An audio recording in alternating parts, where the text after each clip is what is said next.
Okay, so let's talk for real. So in the last episode, which was Blueprint Masterclass episode 1, I told you that it was born out of my own frustration. I hate when I watch a podcast, I listen to a training, and I'm inspired, I'm excited, and then I walk away with more questions than I had before because I have no idea where to start, how to start, right? So today's episode is just like that, right? We talked about starting your law firm with just $1,000. So if you have not listened to the first episode of the Blueprint Masterclass, go back and listen to that.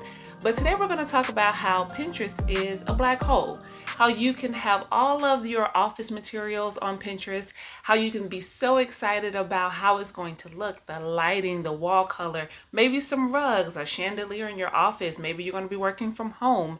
Maybe you're going to have a co-working space and you have it all decked out and all set out in Pinterest, but none of that is making you money. So today, welcome to part 2 of the Blueprint Masterclass. We're going to talk about foundations over flash.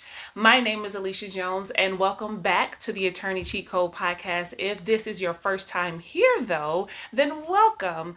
Go ahead and hit that subscribe button and make sure to share this with some of your friends and colleagues.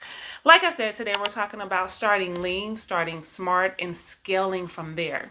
You can have all of the decor and all of the things set up on your Pinterest page. You can have a cart full of items in Amazon, but none of that is making you money. So I want to talk about first the 5 things that you may think that you need right now that you actually don't. Some things you're going to get later on, and that's great. Those can be goals that you can set for yourself, that after I sign my first client, I'm going to get a tailored suit or whatever you want to do. But the things that you actually need to start are very small. And these are 5 things that I want to go through that you may think that is important for you to start, but it is actually not. These are 5 things that are just used as stepping stones. These are 5 things that are just traps to keeping you where you are. 5 things that'll make you feel like you cannot move forward. So we want to move past that. We want to remove all of the excuses so that we can launch our law firm, so that we can serve our community. Remember, there are people waiting for you right now. There are clients that are walking the streets of the city. There are clients that are searching on the web, on Facebook, on LinkedIn, and they are looking for you. You feel like you're not important, but you are. You were created for a purpose. And I want you to know that. And I want you to know that as soon as you launch, as soon as you believe in yourself and you put that plan in place, things will start to move forward. So I want to help you do that because I know when you launch, the first thing that happens is a lot of questions. You're like, okay, I've made the decision to do it, but now what? So 5 things that you can go ahead and let go of. The first of those things is a fancy logo or a brand package. It's lovely. Maybe it makes your firm look like it's a bit more elevated. In this day and age, with the inclusion of AI and just with templates from Canva, you don't have to spend a lot of time or spend a lot of money looking for a whole brand package. Choose a simplified logo, put your name in some nice lettering, and let's move on, right? Let's not waste a lot of time on that. When I first started, I don't even think I had a logo. I just had the Jones Law Firm, and I moved forward for I don't know how many years until I actually put a logo on it. Nobody asked me about it. Nobody questioned it. None of my clients walked into the office and was like, oh, my goodness, you don't have a logo? Are you really an attorney? Nobody. I promise you, nobody asked me about that. And when I first started, to remind you, I was meeting clients in Starbucks. They just wanted to have the help and they were looking for me. So regardless of wherever I was providing that service, they were looking for me and the way that I was going to assist them. So let go of that whole fancy logo brand package necessity. Unless that's your thing, right? You know that you can quickly build a brand package and it's not something that's going to hinder you from moving forward. Otherwise, let's put your name in some letters and make it look fancy. Again, go on Canva, make it look nice, and let's move forward. Number 2 is an office lease. Nowadays, you can meet all of your clients virtually. Most of your clients, you can meet them virtually. And even with your hearings for court, you can handle those remotely. Or if you have to go to court, just go to court. But as far as communicating and meeting with your clients, you have the ability to do that without having an office lease. There are, I will admit, some practice areas where if you are serving a different type of clientele, they like to meet in person. So that's something you want to consider. And maybe you want to rent an office from a mentor or a more seasoned attorney. Or you may want to just rent their conference room so that you can come in as needed versus having the cost of the lease. That is something that you're going to have every month while you're just starting.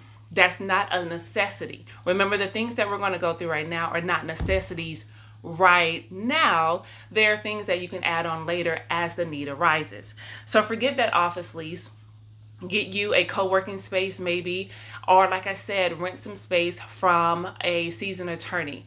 And the best thing for absolutely free is to just create a background for whatever virtual software that you use. Yeah, you may be paying for Zoom so that you can meet with your clients. Get a very nice background, again, from Canva. I should check in with them about an affiliate link. But get on Canva, get a very nice background, and use that for your Zoom meetings. Meet with your clients. They want to be heard. They don't necessarily care about what is going on in your background as long as it is clear. They don't care about that. They want to know that you can help them. They've looked for you, they found you, and they want to know that what they are hoping for, the knowledge that you have, the care that you have for them is actually real. So focus on that and be intentional about assisting your clients and setting the goal for the office space if that's what you choose or if that's what you feel like your firm needs. The other thing, number 3, is going to be a complicated system for clients. You don't need a lot of zaps and integrations and all of these things to work together about this whole intake plan and how this system is going to talk to that system. That's too convoluted. That's too confusing. And you don't even have enough clients for that right now. Let's just be real. So until you need that, until you need all of these databases to talk to each other, until you need the integrations, start with something simple. I started with an Excel sheet to make sure that I did my conflicts check. It had the opposing parties' names, the current party, the person that was hiring me, the city, the county, the case number, any other players that were in the case so that I could do my conflicts check. And of course, with Excel, you can do a Control F and just search that name. The same thing you'll be able to do in a client management system that maybe you don't need that convoluted and that confusion right now. And you can just simplify that with a Google sheet or an Excel sheet. Put those client names in there, put your case names in there, and again, let's move on. We're removing the barriers, we're removing the excuses, make it happen. Yes, these are things that you can do today. If you think about it, these are some systems that you can implement on today, or at least this week. If you're hearing this, that means that this is something that you need to do and that you can do right away. Go ahead and remove the excuses. You are able to accomplish it and get it done. The next thing I want to talk about, number 4, is a full website. We've spoken about this before, but you don't need a full website with 5, 6, 7 pages worth of information that nobody wants to read anyway. I myself hate having to click through a lot of pages on a website, and nowadays people really don't read as much as they used to. Nobody's really getting newspapers delivered so they can sit around on a Sunday morning with a coffee and a newspaper. We want our information quick. This is a microwave society, so think about your clientele as well. Are they coming to your site for a lot of information? Are they coming to learn more about you? Get to it. That's what I can say. Get to the information that they need, because people are going to stay on your website just long enough to either be aggravated and leave or to be drawn in so that they can learn more, so that they can review more. So if you're thinking about your site, you don't need a lot of pages to let them know, I am Alicia Jones, I am in Texas, and I assist clients with probate. That is a very simple thing to let people know, and there's a very simple way to do that. Landing pages are one of those ways. Canva websites are one of those ways. Simplified Wix websites are one of those ways that you can really just create that very simply, very easily. And of course, you can pay a low cost for maybe Fiverr or Upwork or one of those Bruntwork, those types of entities, so they can build that out for you. And you don't have to spend your time trying to figure out how to code or trying to figure out how to ensure that it's going to show up on the mobile site in the same way that it shows up on a laptop, or that it shows up on a a different device, the iPhone versus the Android, or a tablet versus the laptop or a PC. You want to make sure that, all of those things are in place. I get it. But if you just go ahead and use maybe someone from Fiverr or some other third party to build that out for you, that's one less thing you have to be concerned about. And since it's a landing page, it's not going to be as costly as a full website build out. You don't need that right now. Again, that is something that you can scale to. That is something that you could add on as needed. But you want to make sure that when your clientele, when your community is looking for you, when they found you, that they're not annoyed with having to click through all of this information. One of the things too is to make sure that it's easy on your website to find out how to schedule with you. Don't make people have to scroll through a few different pages. The first thing that they should see when they come to your landing page, again, landing page, not site, is how do I schedule with this person? How do I schedule a call? How do I schedule a meeting? Is it paid for? Can I pay through this, or do I now have to call someone? Think about that. That is worth more of your time than building out a 5, 6, 7 page website. That's not necessary right now. And then number 5 is a business photo shoot. Yes, you need very good pictures. And yes, you can take those pictures with your phone. Nowadays, the phones cost as much as computers anyway. They cost as much as the professional cameras, and they have 3 or 4 or 5 lenses on the back of them. So just use that. Get you some good lighting provided by the Lord on high. Go outside or sit in front of a window. Make sure the window is in front of you. I learned that from my sister. You sit with the window in front of you so the light is cast on your face very nicely, and you set that phone up and you take a few pictures. You can also, again, upload that to Canva to update the background, to remove the background, to add a different background, maybe add your logo and your firm name in the back. Make sure your teeth are clean, floss your teeth, whatever. Clean your face. Just make sure that it's a nice professional photo with a clean background, maybe just a white wall. We all have at least one friend that can hold up that phone and take a picture. That can resolve that whole business photo shoot. When you're really ready and you're ready to have maybe some videos and some stills and an A-roll and a B-roll, and you want a professional person to come in to capture those photos for you, then again, that is a goal that you can create. But that is not going to be a barrier to launching your law firm. I love having good pictures taken for the firm. I love being able to go through that process, but you have to get to that point. You don't want to waste time and resources on a $1,200, $2,500 session with a photographer or a videographer so they can capture you walking downtown into the courthouse and you don't have a client.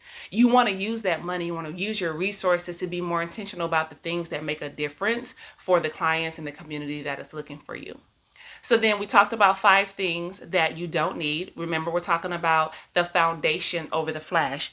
So no fancy logo is needed as of right now. You don't need the office lease right now. You don't need the complicated systems for communicating with your clients. You don't need the full website, and you don't need a business photo shoot. We've talked about the alternatives to each one of those. But let me tell you 5 things that you do want to spend time on when you're thinking about launching your law firm. The first thing is your offer. What are you going to be offering your clients? How will you offer that to them? And you want to be able to tell it. They tell it within like 30 seconds. They used to talk about, and I think maybe they still do in school, is talking about an elevator pitch. If you only had the time from the first floor to the 7th floor of a building to tell somebody what you do, how do you help, then you want to really think about that. I help blank, do blank, buy blank. It's an ABC, right? So for me, I help families navigate the probate process through the courts, right? I make it easy for them to understand that. So when someone is talking to me, I can clearly communicate what I do. Through the attorney cheat code, I help aspiring attorneys, transitioning attorneys that want to own their own law firm. I give you the tools necessary to fast track your way to law firm ownership.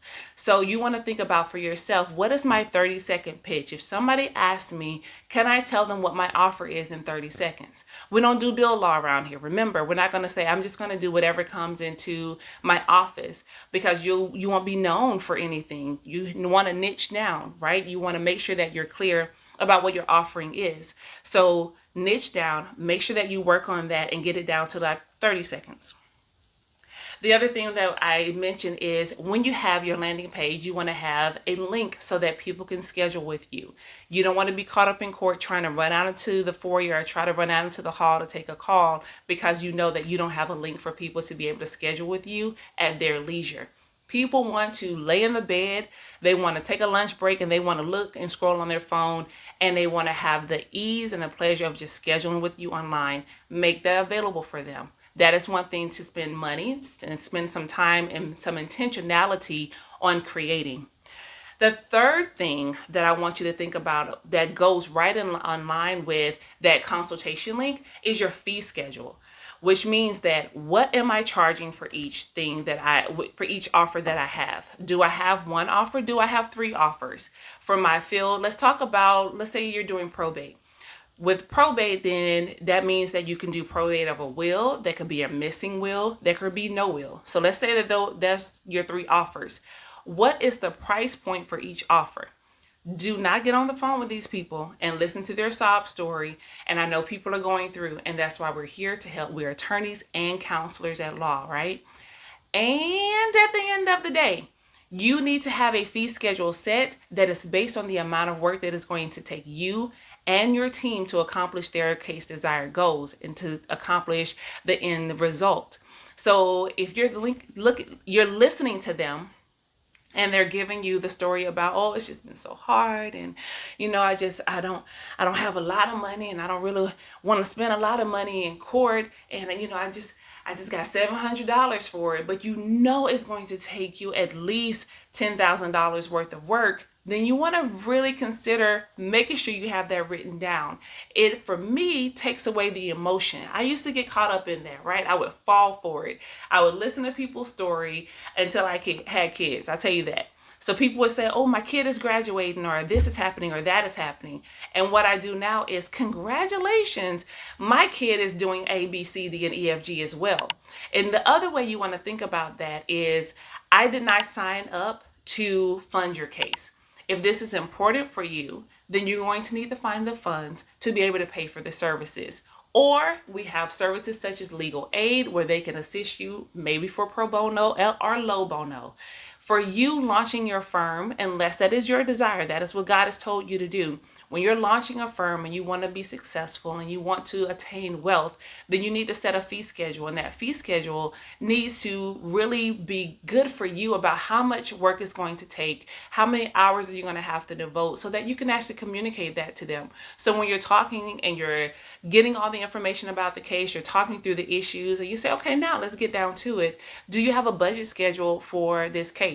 Let's talk about what that budget looks like. Let me talk about how fees are earned here. Do we do retainer base? Is it flat fee? Are you in a contingency based business? Let's talk through that so we're on the same page about how this looks moving forward. Let's talk about what your financial investment is into your own case so that we can make sure to attain your desired case outcome. Number 4 is one dedicated platform for you to show up on consistently. So if your platform is, for instance, LinkedIn, and you're like, I want to go to LinkedIn, I want to be the thought leader when it comes to personal injury cases, specifically involving 18-wheelers, because I know that's a big deal and people don't understand it, then you are on LinkedIn, and that is where people are going to know you for.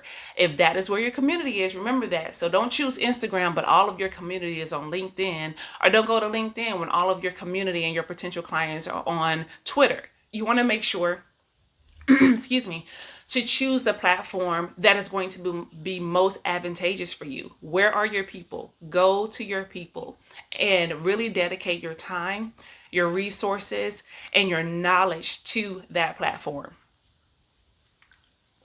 Make sure that when you're educated, you're using that time that you're putting forth on that platform to actually educate your community. Again, so that you can become known for, oh, you need to call Jim because he is the one that really talks about personal injuries with 18-wheelers. You want to be synonymous with whatever that big offer that you have. You want to be synonymous with that. So dedicate that time, dedicate information, dedicate to one platform so that you can really be intentional about growing your platform there, growing your audience there, and really connecting with your community. Number 5, but last but not least, is your weekly workflow. As you continue to, you're going to launch your firm, and you're going to start taking cases, start taking clients. You want to really have a good system in place to make sure that you're still dedicating time to the growth of the firm and, of course, to your clients, and thinking about your future, revisiting that business plan and saying, okay, I know that I want to scale, or I want to be able to hire 2 different people in the next 12, 18 months. How do I look on my financial projections? Am I headed in that direction? Do I need to now do some different type of marketing? Do I need to do some webinars for free? Do I need to volunteer some time? Do I need to connect in a different way? Whatever that is, but you want to just make sure that your weekly schedule and your weekly flow allows time for you to actually look at those things in the business, stepping outside of the business just a little bit. Maybe you can't take a full day because you're like, hey, I'm trying to launch. Maybe you're still working somewhere else, but you're launching your law firm at the same time and your time is limited. I get that, but you still want to carve out some time, an hour. Just start with an hour a week where you're really devoting time to the administrative side of the business. So your law firm, you're going to be working in it. Working in it means I'm working on cases, I'm solving problems, I'm talking to clients. Working on the business means that I'm looking at the systems, I'm looking at procedures, I'm looking at the future projections of the firm so that I don't look up and it's 5 or 7 years down the road and I'm still doing what I was doing in the first year because I didn't take time to make sure that I set the goals and that I really kept up with them and I checked in on them and I made sure that we were moving in the right direction. So number 1, you want to make sure that you know your offer 30 seconds. Number 2, you want to have a consultation link for people to easily schedule with you. Number 3, you want to have a fee schedule to remove the emotions from setting your costs. Because the first time you say $5,000 or $10,000 or $25,000, it can be jarring for you. So you want to say that with confidence. And if you've done your fee schedule, you know that you have the information to back up the exact cost that you're saying. Like, I know what I'm going to do. I know how I'm going to help you, and this is the cost to make that happen. And then you want to make sure that you are dedicating some time and some energy and knowledge and education to one platform to grow your audience there and to really connect with your community. And then making sure that last, but you have that weekly workflow to ensure that you have time to not just work in the business, but work on it. So what we're talking about is being clear, being consistent, and showing up and removing the excuses, removing the barriers to actually launching your own law firm. So, of course, as always, we have homework. Your homework for this week. Number 1, I want you to really look at and audit your launch plan. If you've written something out, first of all, write something out if you haven't. But if you've written something out, I want you to audit that. I want you to look at those things that are taking away time from you, those things that are not producing cash flow and income for you, but you're dedicating a lot of time to. I want you to really just look at that and cross it out, get it out of the way. If it's something that's still necessary, but it doesn't require you to do it, go ahead and make a list of that too. So that you know your first hire, okay, I know that you're going to be doing these types of things for me. It needs to be done, but I don't need to be the one to do it. These are administrative type tasks that me billing at $350, $400, $250, $275 an hour, I don't need to be doing these types of things. I need to make sure that someone in administration is handling that because it's a better use of resources, not just for the firm, but for the clients. So audit your launch plan and remove those things that are not producing income.